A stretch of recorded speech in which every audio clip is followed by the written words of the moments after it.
काबिल एहतराम आज धर्मगुरु रावण साहब और बाकी तमाम एहतरामन शख्सियात, टीचर साहबान और सामने बैठे प्यारे बच्चों और माता पिता, आप सभी को सबसे पहले जय माता। मुझे याद है रावण साहब, हम जब पहली बार सेमिनार में आए थे लुधियाना, एक मोनिक से गगन जी थे, मनियाना से दर्शन जी थे और मैं था, एक दो और थे। उस टाइम से लेके अब तक जब आए हैं, आज हम तीनों ही प्रोफेसर हो गए।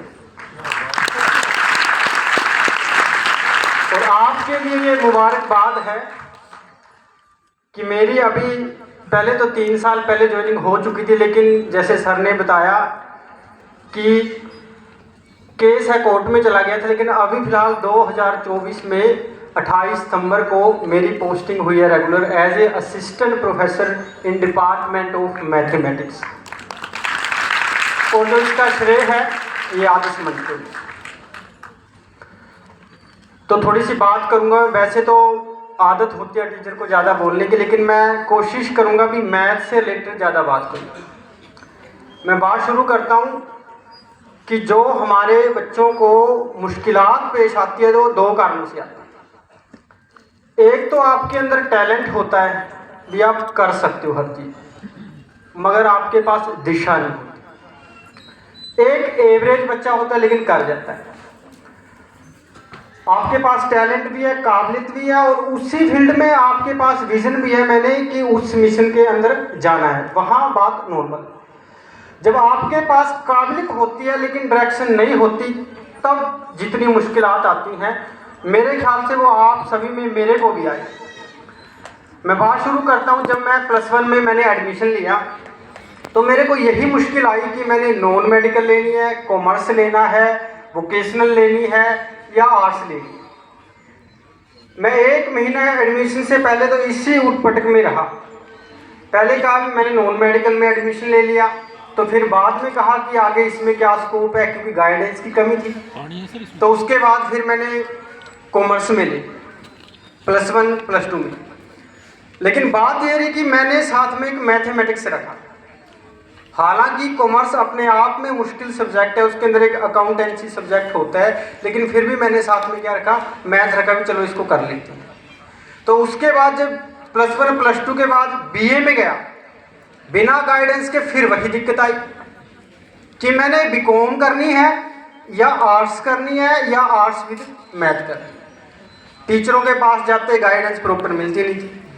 तो उसके बाद फिर इतनी सरदर्दी के बाद फिर मैंने आर्ट्स विद मैथ लिया और मैथ था। बाकी टीचर जब मैंने कॉमर्स में एडमिशन लिया तो बोलते थे कि मैथ का क्या करना, अकाउंटेंसी कॉमर्स में ही इतना मुश्किल है। मैं क्या नहीं, वो जो मेरा एडिशनल सब्जेक्ट था, गाइडेंस की कमी थी लेकिन मेरा एडिशनल सब्जेक्ट था, वो साथ साथ चल रहा था। और काम कौन सा है, जब मैंने पंजाबी यूनिवर्सिटी पटियाला से MSc की, वो मैथ में की। तो काम कौन सा आया, मैथ।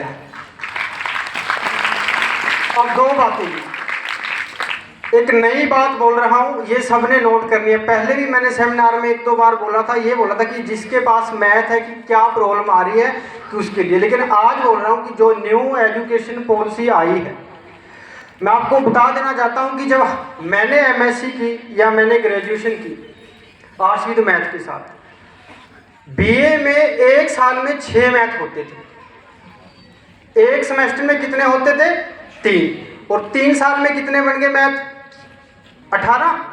आज की न्यू एजुकेशन पॉलिसी ने क्या किया, ये गलत है वैसे तो। 1 साल में कितने मैथ कर दिए आपके पास, 2। और 1 सेमेस्टर में कितना कर दिया, 1। यानी कि 3 मैथ 1 सेमेस्टर में करने थे, अब कौन कितने मैथ करने हैं, 1 करने।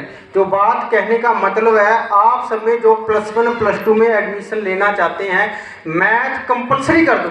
आगे आपने किसी भी स्ट्रीम में जाना है, मेडिकल को छोड़ के आप बाकी सारे जो और कॉम्पिटिटिव एग्जाम में आगे जाओगे, आपके पास क्या होना चाहिए, मैथ होना ही चाहिए।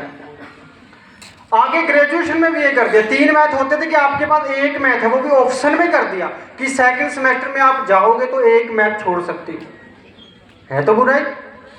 तो आपने जो +1 +2 के बाद जाते हैं बच्चे, मैथ होता है साथ में, नॉन मेडिकल होती है, वो स्ट्रीम छोड़ देते हैं, लेकिन मैथ आपने तब भी रखना है, आगे आप छोड़ सकते हो, ये अलग बात है कि हम आपको छोड़ने देंगे। दूसरी बात, अब जैसे एडमिशन चले, मैंने भी काफ़ी सारी कमेटियों में रहा हूँ एडमिशन के टाइम, दिक्कत क्या आती है कि आज कॉलेज का प्रशासन या सरकार ने ऐसा कर दिया कि अगर आपके कॉलेज में 10 स्ट्रीम है, हिस्ट्री है, मैथमेटिक्स है, कॉमर्स है, इकोनॉमिक्स है, फिलोसफी है, वो क्या करते हैं कि एक टीचर की ड्यूटी लगा देते हैं कि अगर आपके कोर्स में ज़्यादा से ज़्यादा बच्चे होंगे तो आपका वर्कलोड बनेगा, नहीं आपका वर्कलोड नहीं बनेगा। तो टीचरों की मजबूरी है, वो क्या करते हैं, किसी ने लेना है साइंस, वो कह देते हैं होम साइंस ले लो, होम साइंस भी सेम है, हालांकि सेम नहीं होता। ये आपने बिल्कुल गौर रखनी है, आपने अपनी ही स्ट्रीम सोच के जानी है। कोई टीचर कितना भी कहता रहे, हर टीचर हर सब्जेक्ट के फायदे होते हैं, लेकिन कोई भी कुछ कहता रहे, आपने सोच के जाना है कि मैथमेटिक्स लेना है या और कोई साइंस का, फिजिक्स केमिस्ट्री के साथ कोई सब्जेक्ट लेना है, वो आपने लेना है। अगर कोई टीचर कहे तो वो कॉलेज ही छोड़ देना है, दूसरे कॉलेज में लेना है। 2 बात।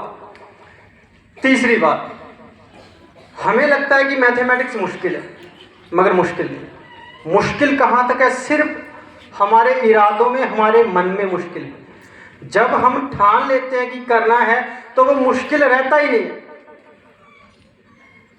अब जो 1158 प्रोफेसर की पोस्ट आई थी पंजाब में, वैद सर भी बैठे हैं अंग्रेजी में, वो भी इसी का हिस्सा है, और मैं, आपको पता है मैथमेटिक्स में 12 पोस्ट थी अपनी, आदमी कितने पहुंचे वहां,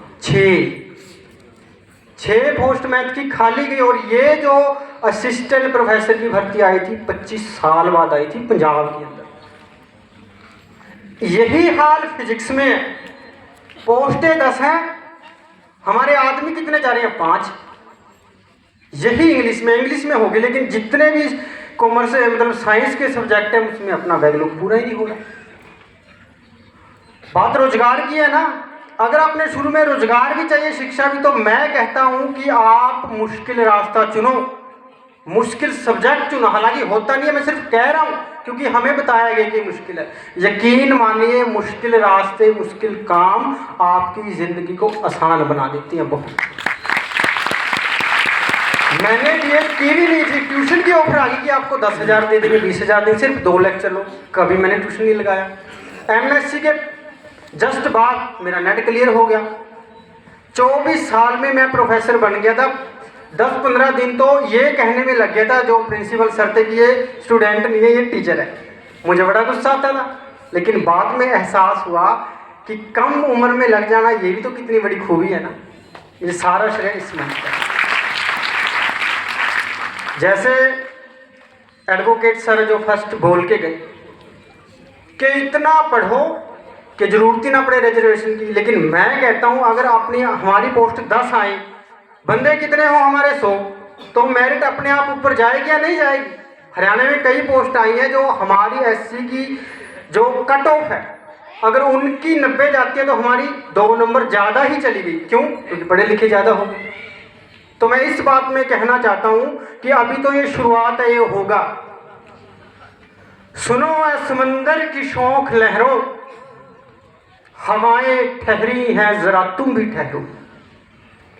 सुनो समंदर की है शौख लहरों, हवाएं ठहरी हैं जरा तुम भी ठहरो। वो दूर साहिल पे एक बच्चा अभी अपने घरौंदे बना रहा है। ये मंच ने अभी बहुत बड़ा बनना है।